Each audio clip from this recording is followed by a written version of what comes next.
Since we have moved to Nashville, Lisa has gone from what I call her internal oven to saying almost every night, Jeff, I'm cold again. And she's not kidding. Maybe it's the Nashville weather. Maybe her hormones are finally regulating again. But the moment the Cozy Earth double bubble cuddle blanket arrived, say that 3 times fast, all that changed. Every evening that she and Hayden are home, they curl up under that blanket in front of the fireplace with the Christmas lights glowing. Sometimes they're doing devotions. Other times they're watching a show or just enjoying time as family. But I'll be honest, when Lisa calls something her go-to for warmth and comfort, that means something. Number one, I'm not used to her trying to get warm. She's normally sweating, which is why she likes the Cozy Earth pajamas as well.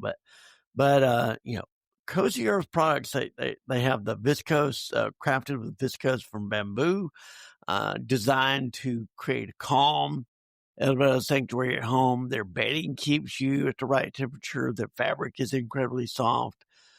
Their products are just built with a 10-year warranty and 100-night sleep trial.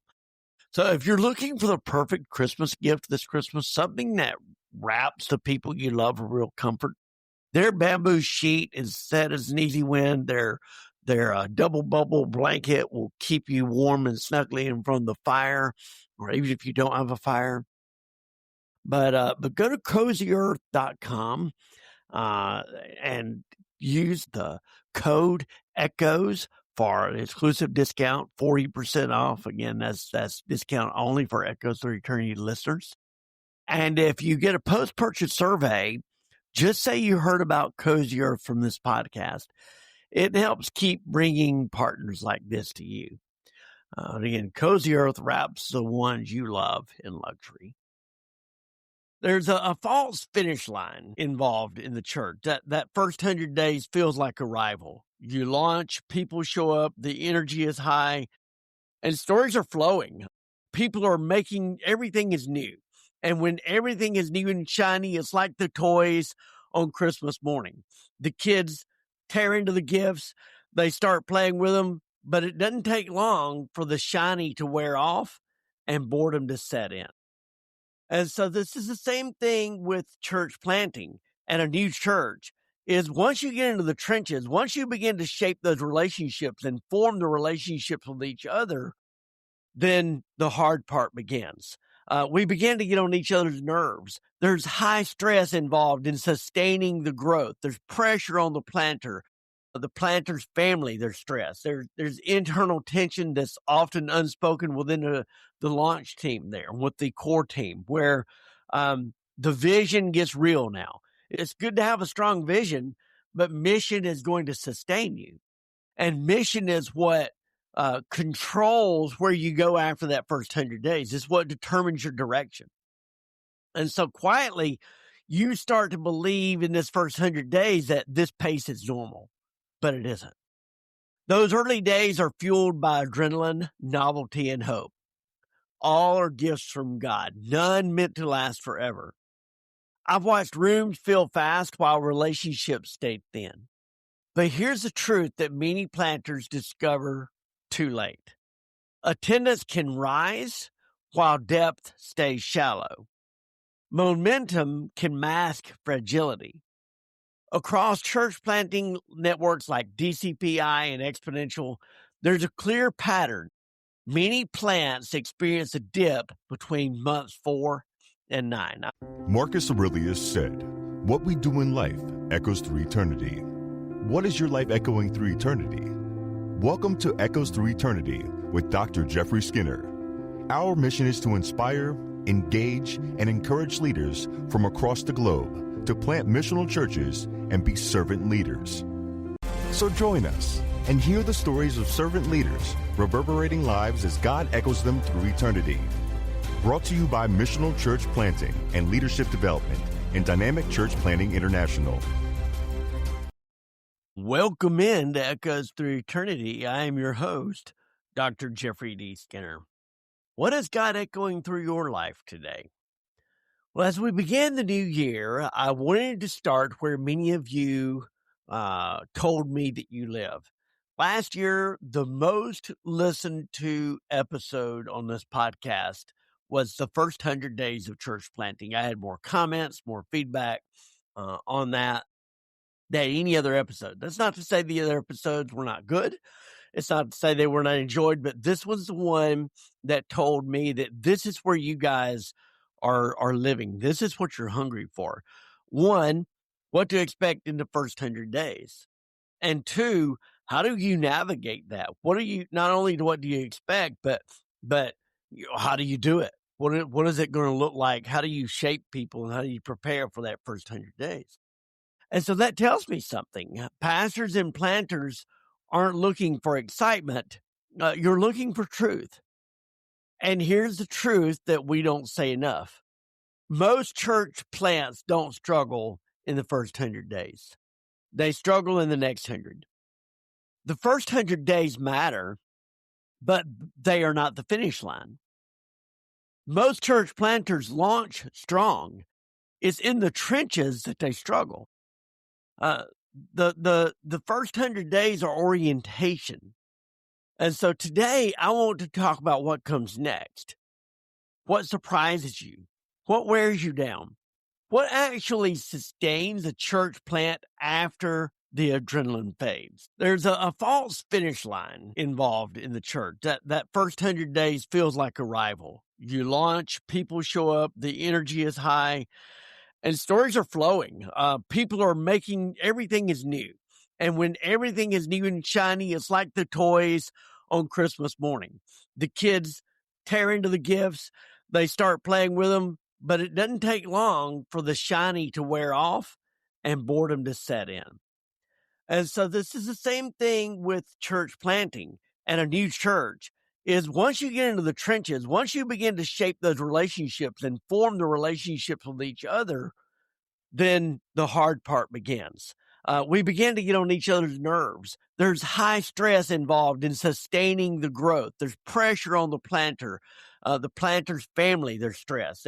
There's internal tension that's often unspoken within the launch team there, with the core team, where the vision gets real now. It's good to have a strong vision, but mission is going to sustain you. And mission is what controls where you go after that first 100 days. It's what determines your direction. And so quietly, you start to believe in this first 100 days that this pace is normal, but it isn't. Those early days are fueled by adrenaline, novelty, and hope. All are gifts from God, none meant to last forever. I've watched rooms fill fast while relationships stayed thin. But here's the truth that many planters discover too late. Attendance can rise while depth stays shallow. Momentum can mask fragility. Across church planting networks like DCPI and Exponential, there's a clear pattern. Many plants experience a dip between months 4 and 9. Listen to the story of Kevin Myers at 12 Stone, founder of 12 Stone Church.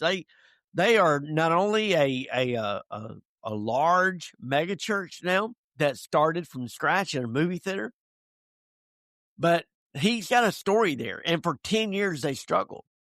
That first 100 days had a lot of momentum, but after that next 100 days is when he began to see the dip. And this is when things really got real for him. Listen to his story. He's got a couple of books out there, but now 12 Stone is not just a mega church, but they're a church planting movement. They regularly sponsor and form new churches in other parts of the U.S. and across the world. So listen to his story, because what we see a lot of times is, they've been going for over 20 years now. And so what we're seeing is the work of 20 plus years of ministry and God working in prayer and intentional leadership and intentional multiplication, intentional mentorship from John Maxwell in Kevin's life and other places and other people. But listen to the backstory and you'll hear, because, it's not that churches, experience that dip, not because God left, but because the adrenaline did. The first 100 days don't prove sustainability. They reveal potential. And potential, as you know from physics, is only potential until it's realized. What the early days really teach us about community. Jeannie Allen often speaks about community formation, and her insight matters here. Community does not form through shared vision. It forms through shared vulnerability. People don't commit because your mission statement is clear. They commit because they feel safe. Planters often confuse clarity with connection. Early lessons every planter learns, whether they name them or not. People follow honesty before leadership. Depth grows slower than attendance. Small, repeatable gatherings outlast big moments. You can't build sustainable ministry on large events. They can help gather momentum, but they're not going to sustain momentum. Leaders set the emotional temperature. You cannot program belonging. You have to model it. If people only know your platform voice, they will never know your pastoral one, never trust it.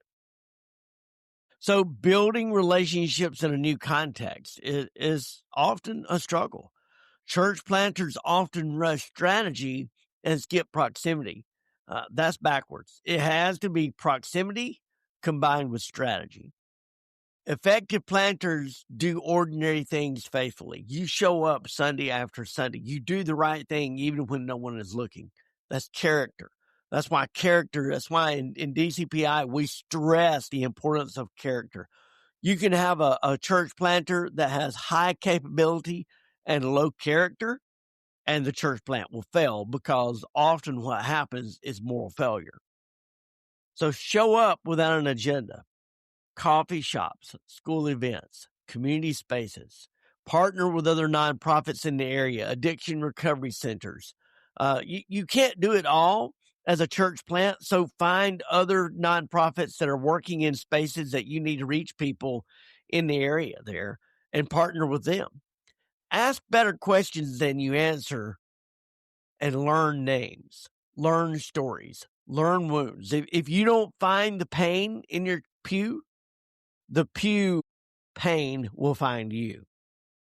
Learn those wounds. Create low pressure on ramps, meals, living rooms, open tables. Make sure that you're equipping your leaders as well. Leaders that are unequipped are going to fail, and leaders that an environment, a culture that doesn't equip its leaders is going to struggle to find leaders. Simultaneously, don't make it an open commitment. Start with short-term commitments. Allow people to prove themselves. Even before place them in situations where they're being mentored by others in that same position there. I like to grow depth in leadership in case someone's out, in case a leader becomes stressed out or burnt out. They can remain, then you've got someone that's able to step in. Maybe that leader just ends up getting moved away. One of the things that happened to us when I was planting in Auburn, Alabama, was the economy crashed around the automotive industry. And that area had really built its economy or rebuilt its economy away from textiles when they all got shipped over to Mexico and China and places like that because it was cheap labor. And there was no tariffs to come back in. So there was no disincentive to moving the factory overseas. And so the result was we lost jobs here in textiles. So the automotive industry, the South, kind of rebranded itself and said, hey, we've got these high wages up north. Come here. We've got lower wages. They're used to working in textiles. Not everybody was able to be retrained, but those who were able to transition into the automotive industry. So they rebuilt their economy around the automotive industry as well as some others. And then when the automotive industry experienced a recession, those companies started laying people off. They started closing. And as a result, we lost a lot of leadership. And so what I'm saying there is when you build some depth in your leadership there and you're equipping your leaders intentionally, then when you lose a leader, it's not as painful. That's not to say it's not painful at all. We always hate to lose leaders. especially strong leaders. But the reality is not everybody stays forever. And so it's important that you have that depth there, that you're equipping the people so that when the inevitability comes, if a recession hits, if the unexpected happens, somebody faces a health crisis, whatever it is, you've got someone to step into that position there. Something else to remember about living rooms and open places, open spaces, and all those things is when you go, stay longer than expected. Too many leaders want to rush out. They want to come knowing they've got a busy schedule. I've heard experienced leaders say, always plan something afterwards so that you have another meeting to go to. What this tells people, what their suggestion is it tells people that your time is valuable. Yeah, your time is valuable. And because your time is valuable, you want to spend as much time connecting with your people as possible. So stay longer than expected. Trust forms through repetition, not charisma. Anybody can read a self-help book today, and any outgoing leader can build something on their personality, but charisma isn't sustainable. You've got to have some depth there. Here's a concrete truth. Most people need 6 to 12 consistent touch points before they trust a leadership. 6 to 12, not 1, not 2, not even 3. One great sermon does not build trust. In fact, a really, really strong pastor can be intimidating to the congregation. And that's not to say that we should be incompetent. We should always model competence, but we've got to build that trust through presence. And so what happens there is when you build it through presence, people begin to trust. Since we have moved to Nashville, Lisa has gone from what I call her internal oven to saying almost every night, Jeff, I'm cold again. And she's not kidding. Maybe it's the Nashville weather. Maybe her hormones are finally regulating again. But the moment the Cozy Earth double bubble cuddle blanket arrived, say that 3 times fast, all that changed. Every evening that she and Hayden are home, they curl up under that blanket in front of the fireplace with the Christmas lights glowing. Sometimes they're doing devotions. Other times they're watching a show or just enjoying time as family. But I'll be honest, when Lisa calls something her go-to for warmth and comfort, that means something. Number one, I'm not used to her trying to get warm. She's normally sweating, which is why she likes the Cozy Earth pajamas as well. But Cozy Earth products, they have the viscose, crafted with viscose from bamboo, designed to create a calm, a sanctuary at home. Their bedding keeps you at the right temperature. Their fabric is incredibly soft. Their products are just built with a 10-year warranty and 100-night sleep trial. So if you're looking for the perfect Christmas gift this Christmas, something that wraps the people you love a real comfort, their bamboo sheet is set as an easy win. Their double bubble blanket will keep you warm and snugly in front of the fire, or even if you don't have a fire. But go to CozyEarth.com and use the code ECHOES for an exclusive discount, 40% off. Again, that's discount only for Echoes Through Eternity listeners. And if you get a post-purchase survey, just say you heard about Cozy Earth from this podcast. It helps keep bringing partners like this to you. Again, Cozy Earth wraps the ones you love in luxury. Even though you're competent, they're wow. This is such a competent leader. They have such valuable time, but they're choosing to spend it with me. And so presence matters. One of the other things to remember is one of the most overlooked factors in early church planting is emotional safety. People ask, what is this church about? What they're really asking is, will I be safe here if I'm honest? Too often the church wants to condemn sin.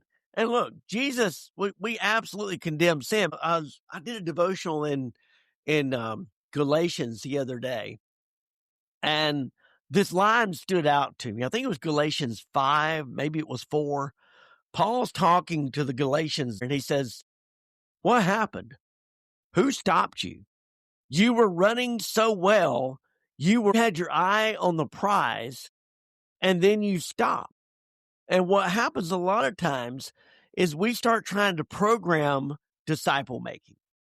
There's a difference between being intentional about making disciples and legalism. And sometimes we can place expectations and structures onto people instead of allowing them room for growth. That's not to say that everything goes. That's not to say there's no accountability there. All those things are important, but they have to happen inside of relationship and never in a public way and never in a condemning way. Correct in private, praise in public. So they're asking, will I be safe here if I'm honest? If I'm vulnerable about my struggles, am I going to be condemned or will I be encouraged? Early culture answers that question quickly. If leaders perform, people hide. If leaders confess, people are open. Jesus understood this. John tells us the Word became flesh and dwelt among us. Grace came first. Nothing we did earned God's presence here. Truth followed grace. Belonging created space for belief to grow. Grace made truth possible. So 3 normal surprises after day 100. These things catch planters off guard. These aren't failures. They're normal. I had a friend of mine, Dr. Desmond Barrett. He's got a great podcast out there. He specializes more in church revitalization. I focus on revitalization, but more through planting than I do just revitalization. He likes to take existing churches. I think he's pastoring up in Chicago area now. But he likes to take an existing church and kind of turn it around. That's not my specialty. I like to plant from scratch or take a small struggling church and kind of restart it in that way there through planting or replanting there. But so my point is that I don't want you to consider this as failures. I want you to consider this as normal, because when we normalize, Desmond talks about an Edison environment, a reference to Thomas Edison and his experimentation and a culture of experimentation. A culture that focuses on performance is not going to be a culture of experimentation, because people will be afraid to fail. And so what we have to do is not create a culture where failure is encouraged, but we create a culture that says failure gives us an opportunity to improve. And so that's what this is. Vision drift. Not because people don't listen, but because they filled in gaps with their own stories, with their own expectations. People are formed long before they get in front of us. We can contribute to that formation, but there are many things in society, including artificial intelligence, that are beginning to shape people now. And just today, I finished writing a proposal for our own district talking about reaching this next generation, because if we don't, then they're going to end up being formed by artificial intelligence, and we don't want a society where a human voice is absent. We can utilize artificial intelligence, and I talked about this in another episode. Look that episode up.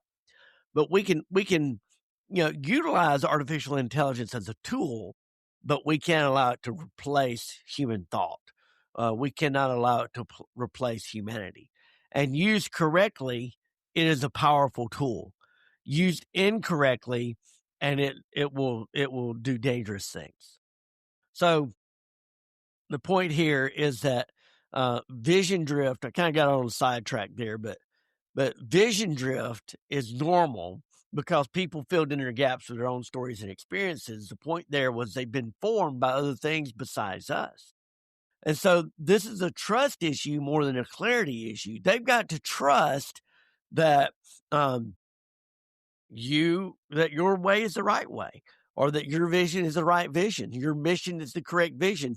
And the more you have unity in leadership, You can disagree in private, but in public, it has to be a full agenda. When you walk out of that meeting, even if there's strong disagreement, when you walk out of that meeting, you have to have a united front, because a disunified front creates distrust. Second is emotional fatigue. Adrenaline phased, discernment gets harder. You realize you've been carrying culture alone. And so in doing so, what you've done is you've had that vision, but you've got to be intentional about sharing that vision, sharing that mission, and making sure that your leadership is taking ownership as well. If you find that you're carrying the culture alone, then your leadership has not taken ownership of the vision and mission of the church. Third, leadership gaps. You discover who can carry weight and who cannot. Titles do not equal capacity. These moments are not collapse, they are formation. They remind us of the leaders that are ready versus those who still need some mentoring, those who still need some time to grow and incubate in the shadows, or even behind the scenes with other capable leaders there. That's not to say that they're worse leaders. That's not to say, it just means that, we don't criticize a kindergartner because they can't do 12th grade math. We don't criticize a senior because they can't do doctoral thesis work, right? So the point here is to allow people room to grow. This goes back to the equipping that I was talking about before. So what would I do differently? Well, if I could speak to myself after the first 100 days, here's what I wish someone had given me permission to do. Slow down public decisions. Be intentional. I had a conversation with my pastor the other day, and we're talking about the possibility of them sponsoring the refinery. And her honest answer was that, we need to be slow and intentional about this because they've been burned in the past. So I have to earn their trust. I have to earn not just trust that I'm capable. I wouldn't be ordained as a Nazarene pastor if I were not capable, if I did not have the trust of the denomination. But they have to be sure that their vision and my vision align. Their mission and my mission are aligned. The last thing you want to do is get into partnership with someone and find out halfway down the road that you were not clear about your mission and vision with each other. So this is what I mean by slowing down public decisions. Just because it's a good idea doesn't mean that you have to do it immediately. Simultaneously, we got to make sure that we don't just stay in the huddle. If we just stay in the huddle and always planning, we never get on the field to play. And so there's a balance there. So you want to slow down the public decisions, but that does not mean there's an excuse to not make a decision. Meet with fewer people, but go deeper. Look, you as a pastor, your responsibility is your core team and your launch team. Yes, you can spend time with other congregation members. That's important, but you cannot dig deep into every person within a congregation. You can't have that John and Jesus relationship, where John was a beloved disciple. You can't have that with every congregation member, nor does every congregation member expect that. You're going to naturally connect with different people within a congregation on a deeper level, and that's okay. That's why you have other leaders within a congregation there. You surround yourself with leaders that they can take responsibility for others as well. I kind of like Jesus' approach where 12 and 3. You have 3 that you're really investing in deep, that you're personally mentoring. You have 12 that are part of your kind of inner circle there. And then you have the crowd. Guard Sabbath without apology. You need a day of rest. I will leave it there. Say no earlier and kinder. Just because you say no is not rejection. Sometimes this goes back to slowing down public decisions. And if someone comes to you and asks you and says that they think this is a great idea, sometimes the answer is say, okay, I can't do it, but if we have a leader like you who can lead it, as long as they're a capable leader, give it to them. See where it goes. Here's an opportunity. If God has laid something on someone's heart, there's a possibility God is calling them to that.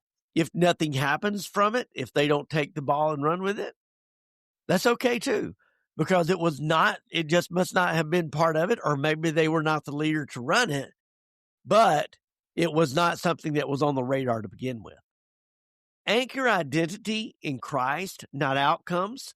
That's a dangerous thing for a church planter. If we don't have 25 baptisms the first year, if we don't have 35 professions of faith the first year, if we're not launching a brand new work, multiplying the church within 3 years, somehow or another, we think that we are failing as a Christian, that we have failed Christ.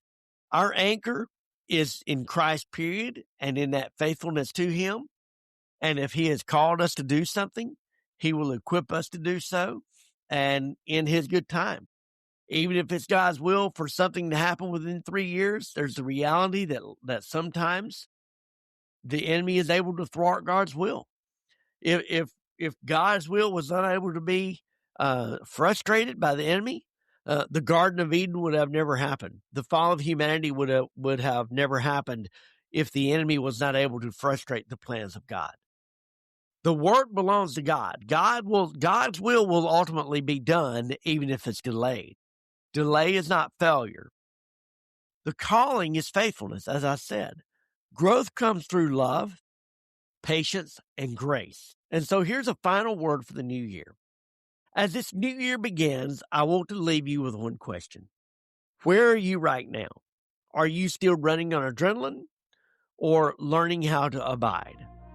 Jesus never rushed formation. Formation cannot be rushed.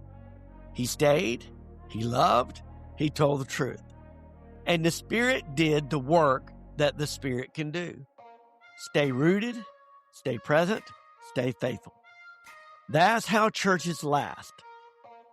That's how leaders endure. So if this episode named where you are, share it with a pastor who needs it. Share it with a friend. And I'll see you. Happy New Year. I'll see you next week, or I'll be back next week with another episode. We've got some exciting plans for the new year. We've got some interviews lined up, some guests coming. Dr. Larry Bryant, who has written a brand new book on trauma. He spent many years as a chaplain in the Army. So anyway, some big exciting plans for the new year. I hope this episode was good for you, though. Like I said, this was one of the most shared podcasts in the podcast space from this previous year. Let's keep up that good work. We can bring in new sponsors, not so I can make lots of money. I'm not making money on this podcast. I promise you I'm not.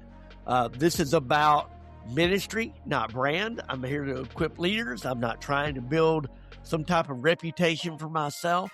I'm simply trying to be faithful to God, just like I'm calling you to be faithful to God. This is Echoes Through Eternity. I'm Dr. Jeffrey D. Skinner. What is God echoing through your life today? If you enjoyed this, please like and subscribe. Since we have moved to Nashville, Lisa has gone from what I call her internal oven to saying almost every night, Jeff, I'm cold again. And she's not kidding. Maybe it's the Nashville weather. Maybe her hormones are finally regulating again. But the moment the Cozy Earth double bubble cuddle blanket arrived, say that 3 times fast, all that changed. Every evening that she and Hayden are home, they curl up under that blanket in front of the fireplace with the Christmas lights glowing. Sometimes they're doing devotions. Other times they're watching a show or just enjoying time as family. But I'll be honest, when Lisa calls something her go-to for warmth and comfort, that means something. Number one, I'm not used to her trying to get warm. She's normally sweating, which is why she likes the Cozy Earth pajamas as well. But Cozy Earth products, they have the viscose, crafted with viscose from bamboo, designed to create a calm, elevated sanctuary at home. Their bedding keeps you at the right temperature. Their fabric is incredibly soft. Their products are just built with a 10-year warranty and 100-night sleep trial. So if you're looking for the perfect Christmas gift this Christmas, something that wraps the people you love a real comfort, their bamboo sheet is set as an easy win. Their double bubble blanket will keep you warm and snugly in front of the fire, or even if you don't have a fire. But go to cozyearth.com and use the code ECHOES for an exclusive discount, 40% off. Again, that's discount only for Echoes Through Eternity listeners. And if you get a post-purchase survey, just say you heard about Cozy Earth from this podcast. It helps keep bringing partners like this to you. Again, Cozy Earth wraps the ones you love in luxury.